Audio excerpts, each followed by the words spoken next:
حالا گشنت شد؟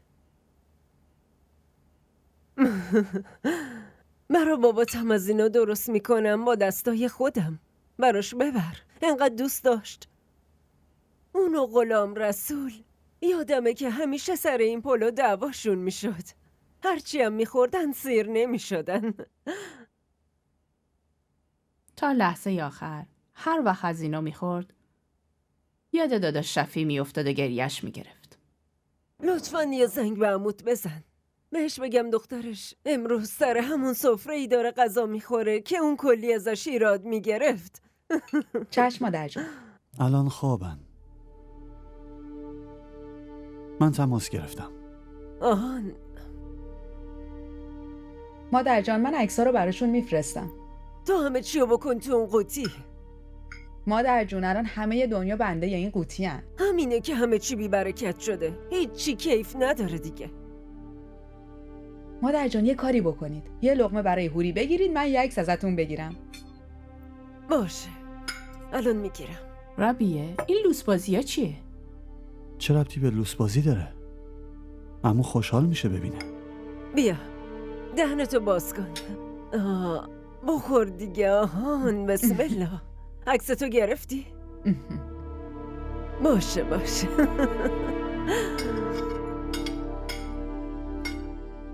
این عکس‌ها رو برای نامزدشم بفرست.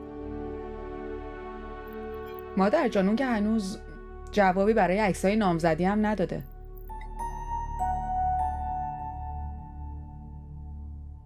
ربیه آخه چی بگه؟ خودت که میدونی چقدر خجالتیه. مثل شوهرت زبون دراز نیست. خجالتی نیست، تو داره. حرف دلشو تو دلش نگه میداره. این باباش اصلا مثل این نیست. این رک میگه، تو صورتت میگه چه خوشت بیاد چه نیاد. این بابا بزرگشه. نظرت در مورد اینجا چیه؟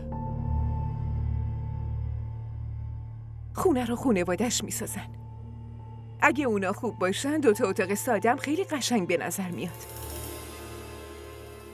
وگرنه قصرم صفایی نداری. این حرفتو باید طلا گرفت.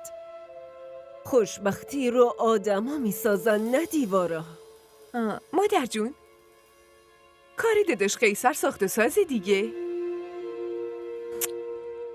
واسه همین فکر میکنن خوشحالی. ربطی به خانواده نداره، به خونه است.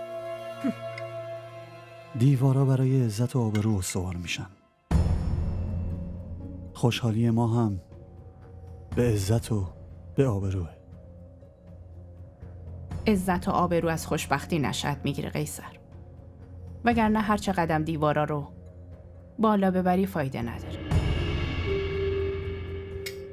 این مادر و پسر حتما باید سر سفره دعوا کنن. مادر جان دعواش نمیکنم. مادرشم دارم بهش یاد میدم. ببین زبیده، این تو بغل من بزرگ شده. این نوه غلام رسول که تو بغل تو بزرگ شد. ها؟ فقط حرف منو میفهمه.